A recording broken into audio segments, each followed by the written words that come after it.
Hey guys, so I recently just watched a video yesterday about someone talking about how they also love the movies and TV shows they love, and how they have been making videos about those. And I also love movies and TV shows. So I decided to my own create my own videos where I talk about both my favorite characters in books and in my favorite characters that are on screen. So I thought I would start because I'm kind of still very much into Star Trek: The Next Generation. I have not seen the original or even Deep Space Nine. I haven't watched that. I'm just watching Next Generation as of right now. And I thought I would talk about my favorite male character on that show. And that would happen to be Data. Data, I feel like, is such an incredible character. And he's very well acted. Of course, I'm a little biased because I met Brent Spiner earlier this summer at SuperCon. And he is, by the way, such a nice, charming man. And you just feel so warm around him and so comfortable. And of course, everyone knows how funny he is. If you're a fan of his. So that is actually because my friend Terry have been trying to get me into Star Trek at least get into Next Generation for a while now, and I told her I would at some point, and I did for a period of time, but then it was hard for me to get into it. But I had seen the first couple seasons of episodes, and I liked it. It was definitely very entertaining, but I just couldn't get into it at the time.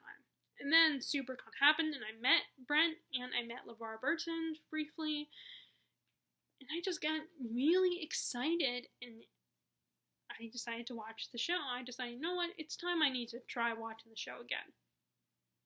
So it was just meeting them, especially Brent, that made me decide, okay, I need to check out this show permanently. So lucky for me, it was on Netflix, and I can watch on my iPad, because it does show reruns on BBC America, but it comes on early in the morning. And yes, I could DVR it, but it's just easier to watch it on Netflix, and via my iPad. So I watched, and so I'm gonna talk about Data. Okay, first, what I love about Data's character is, even though he's an android, he is even more human than all the characters on that show. I mean, physically he cannot express the same emotions and feel the same way as a human feels. And he doesn't think entirely like a human. But he's not as emotional as humans, but he does his emotions, but he does show subtle emotions. It's not as obvious. But this character, to me, his emotions that he does show are really small, when really subtle. He's not very obvious. Like I said, it's not very obvious, but you definitely can see it there. If you really pay attention. But then again, maybe this is just how I'm interpreting it as a fan, as someone who is enjoying it. And Data appreciates things that, as humans, we take for granted. Like humor, for instance. There was one episode devoted to him, trying to learn how to be funny. What was considered humor. And it upset him and hurt him so because he didn't understand it, and he couldn't. And when he tried to do a program on the holodeck, which is a big computer, it's theater combined with computer technology. And he was so disappointed when he came to the realization that at the end of even though they were all laughing at his jokes because he was pretending he was doing a stand-up routine, he knew at the end of the day that really they were only laughing because it was what they were programmed to do in the computer. And he just looked so hurt. Like I said, it's not as obvious. It's not like he's crying or anything, but it just broke my heart realizing that it wasn't real. He knew it wasn't real, and that he just wants so hard to be. He tries so hard to be human, but he can't do it. At least not in the way that we can, and it's because he's like a human computer. He can't express he's like a human computer combined with a robot, But he's nothing like. He does not act like a robot. My dog just came into my room. Let me close this door.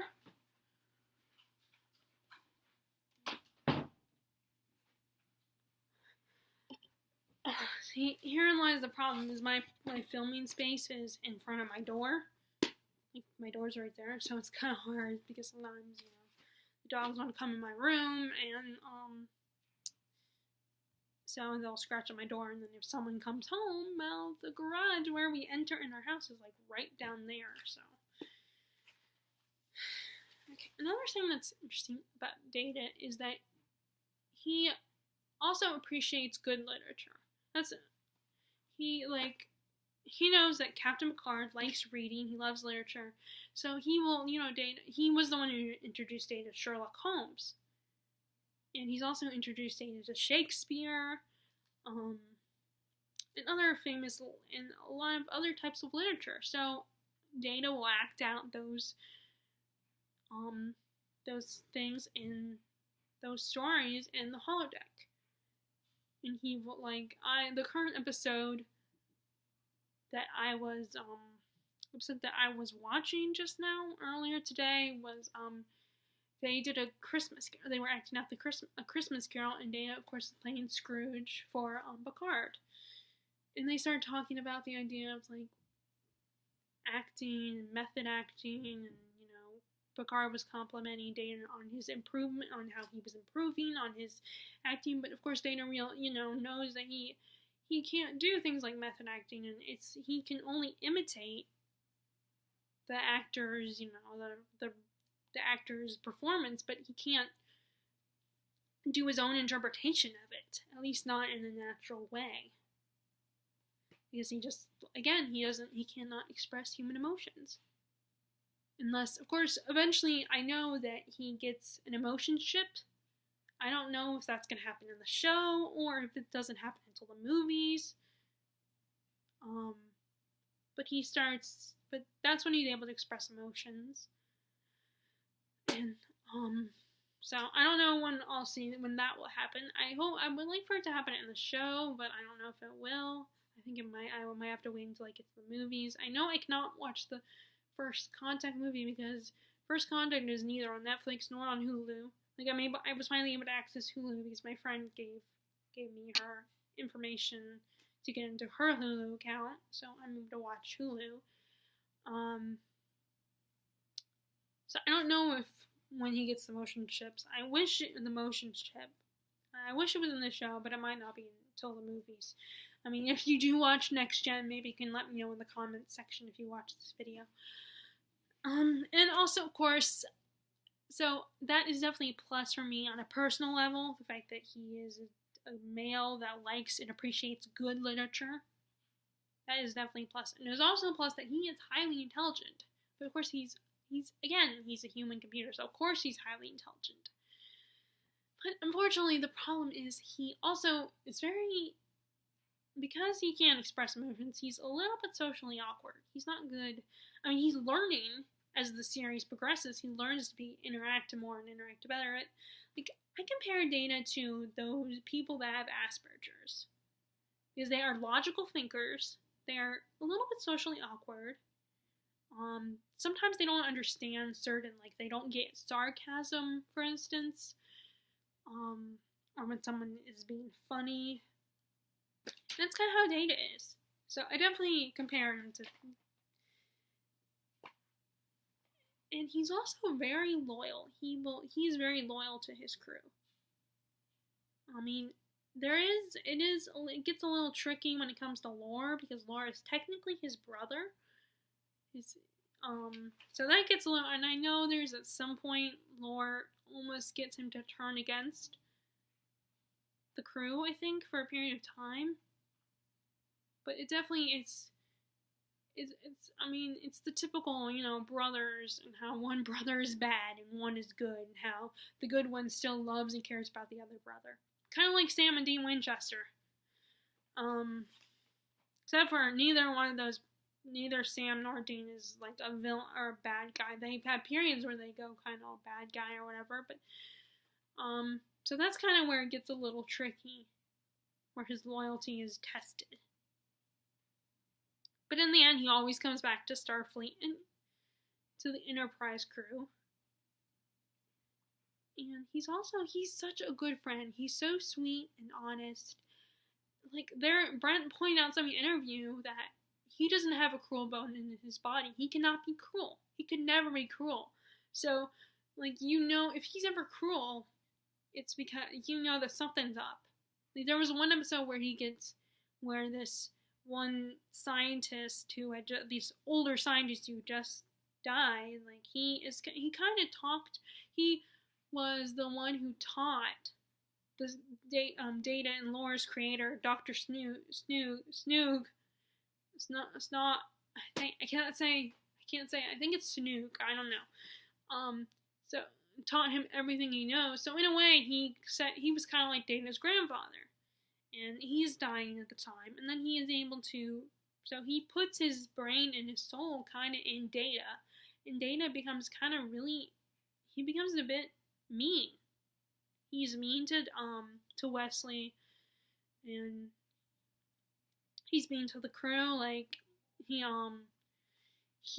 was attracted to his assistant. He had feelings for his young assistant, but she was a young woman, and he was an old guy, so it'd be a little inappropriate. And of course, she had a crush on him, but then the scientist guy and her on the Enterprise, and then Picard, after he dies, he spends some time with the young assistant and gets to know her a little bit.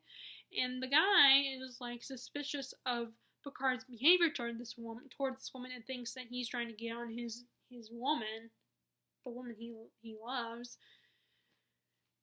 And he shows signs of jealousy, and of course people realize that something's up. They definitely suspect something's up because, like I said, Data is not capable of cruelty. And in that moment, he showed cruelty. And that's out of character for him. And I think it's Wesley who actually figures it out first that something's up.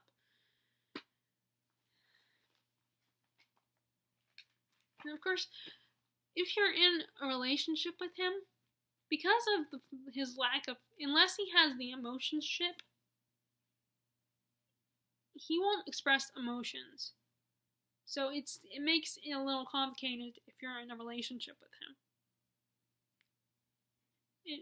But if you're okay with that, I mean, because other than that, he would make a great boyfriend. Because even if he doesn't show the emotions, he still will try to do the right thing and try to be a good boyfriend or a good husband.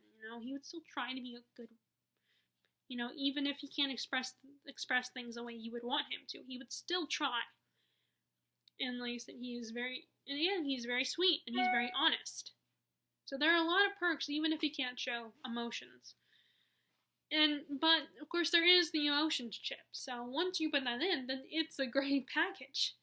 Except for but then there is one other thing, and that's because he is an android, he will never grow old. Now I know in the movie Bicentennial Man, that was the same. It was a similar situation. It was in the future. Actually, it would actually be this future. The movie takes place in what is now.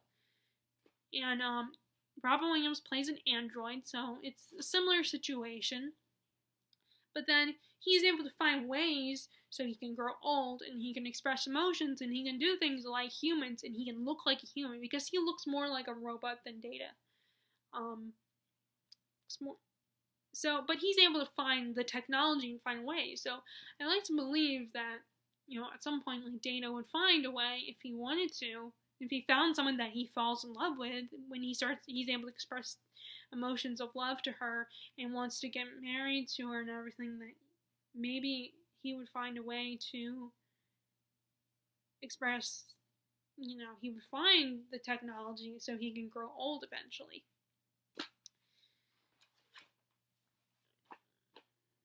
So, let's see, what else? So, but although he could technically die, in the sense that he could be destroyed. His physical body can be destroyed, but he probably could have it so his programming could be put in another android. So he doesn't, physically his body could die, but he can't die. So that can be both a good and a bad thing, I feel like.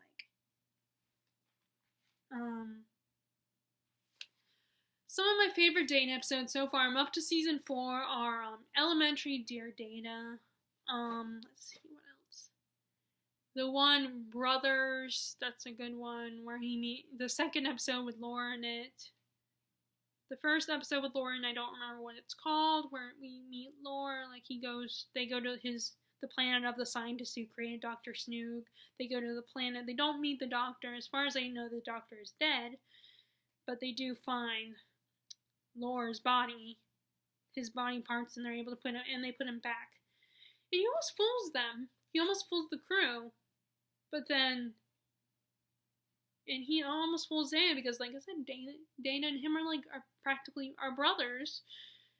So, he almost gets away with it, but then, I think Wesley figures it out, because Wesley he may be annoying to people, but he's one of the smarter characters next to Data. So he's able to figure it out. And then let's see, what's another episode I like? I liked all the Data episodes so far. There was one I just watched where he was narrating the whole time. It was like everything from his perspective.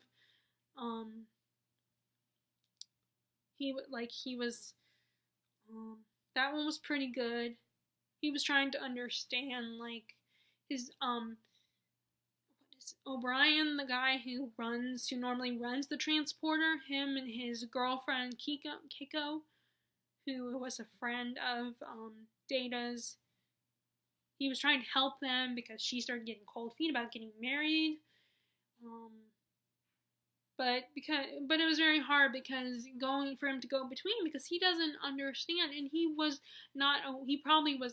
hard for him to tell that it was probably more Keiko being scared of the idea of committing to someone and getting married, and that she was getting cold feet. He didn't understand that, and he didn't understand that at the end of the day, the two of them needed to figure things out on their own.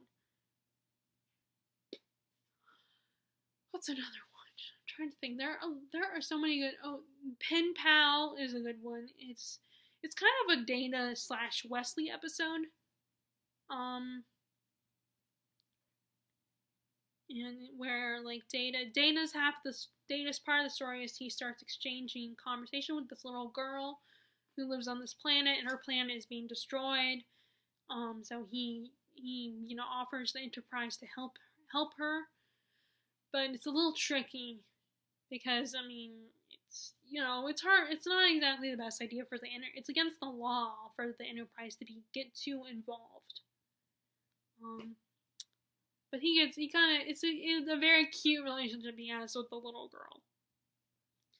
Let's see, what's another episode? I'm trying to think. I just had another one. I was just thinking about another one. What was the other one? Oh, dang it, I forgot. There's a lot of great moments on the holodeck with Data. Even the ones that aren't the episodes that are about him, but where he gets to play all these different characters. Or Brent Spiner gets to play all these different characters. Well, I guess so in Data too, because it's on the holodeck, so it's like an acting within acting. Which is really cool. Cool to think about. I just had one. Oh, there's one where he has to help convince this planet to evacuate their planet, but their leader is too stubborn, doesn't want to do it, because it's like, this is their home, this is where their fathers and grandfathers, all their ancestors came from this planet. So he's like, I don't want to leave, I refuse to leave. And he has to convince people that it's best that they cannot fight the enemy, the one who wants to destroy their planet. They can't. They have to go, and he works with this woman who's trying to help them, and but it does not, he's having a hard time because he can't relate. He even uses, at one point he even tries to use reverse psychology, but I think that ends up being the moment that gets them to change their minds, or yeah, I think so. I think that might have been. And then this woman is helping him, and then she starts to fall for him, but of course Dana can't express the same emotions that he can't reciprocate. And she even but she does get to kiss him on the cheek a little bit, which was really cute. And he ends up kissing her back because he understands that she needs, he sees that she kind of needs it. Even if he can't express emotions, he knows that she would probably appreciate a nice little sweet little kiss, even if he can't express love. Let's see. And also there are just a lot of great moments for Dana, like the one where Q had the omniscient being Q. He temporarily becomes human and loses his powers, but then by the end of the episode he gets them back, and he gives, because Data kind of was his tutor at being human. Ironic. He ends up giving Data the ability to laugh just for a moment. And I just that part was so funny. And also the episode I was talking about earlier, where he tries to help his friends who are getting married, and he's trying to help them. What's her name? But Dr. Crusher teaches him how to dance, it was a really funny scene, and at one point she's like, Dana, smile, just look like you're enjoying yourself. And I don't know why. Maybe it's because Dana doesn't smile that often, or the fact that the smile was so big, but it was just it made me giggle when he smiled. And then there's an episode in season 1 where he's playing with that Chinese finger thing game. He was playing with that and his fingers got stuck, and Picard, of course, got really annoyed because they were in a meeting discussing how they should handle the situation that they were in. So he was like, he had to help him, just pull the thing off of him. Also, there was a scene in the first season, spoiler alert, Tasha Yar, one of the characters, she unfortunately dies at the end of season 1, and they give her like a funeral and everything, and they talk about, how great she was, or Picard does, and then, there's a scene where she created something where she could, talk to them and be like, if you are watching this, then I probably died, kind of thing. And she says, things to each of the individual crew members, how much they meant to her, and how they impacted her, and how important they are to her. And she goes to Data and tells him that he's the most human out of all of them. And by the end of it, even though Dana's not crying or getting emotional or anything, he talks about how he still feels the emptiness of her loss, and how heartbroken he is, without so many words, It's just, there are so many interesting things about this character. And I just love watching him and just seeing how he slowly is becoming more and more human, even if he physically could never be human. At least, But who knows what the future will bring. But I just love, and he's very, and Brent Spiner does such an amazing job at playing the character. I've always wondered this, and he's been asked this before, is it hard for him, is it a challenge for him to play a character that doesn't naturally express emotions? And he said, jokingly, he says that it's incredibly easy, he just has to read the script. And thinking about that, at first I thought it would be challenging, but thinking about it, yeah, I can see why he would say it would be easy, because all he has to do is, read the lines. he doesn't have to put emphasis on emotions. He doesn't have to recall some memory of his that might reflect that emotion he's supposed to be feeling, the character should express. He just has to recite the lines. I mean, maybe put some emphasis on how they are said, but it's not that hard for him, It probably gets a lot harder when he has the emotion chip. But it's just, Data is such a compelling, interesting character. Seeing him adapt to humanity and trying to understand it and really appreciating what it means to be human. I mean, that's what his character is basically asking, what it means to be human. Which is probably why I love The Host so much, which is a whole different topic. But it kind of has the same idea of questioning what it means to be human. But just with aliens becoming part of humanity. Unlike Dana, who, it's an android. He's an android. Okay, so that is my first character, male character that I would like to talk about. I hope you enjoyed, and I hope you guys don't mind me talking about something other than books, because I do love things. So I do love movies and TV shows just as much as books. And if I didn't buy books, I would be buying a DVD of a TV show or a movie. Alright, bye!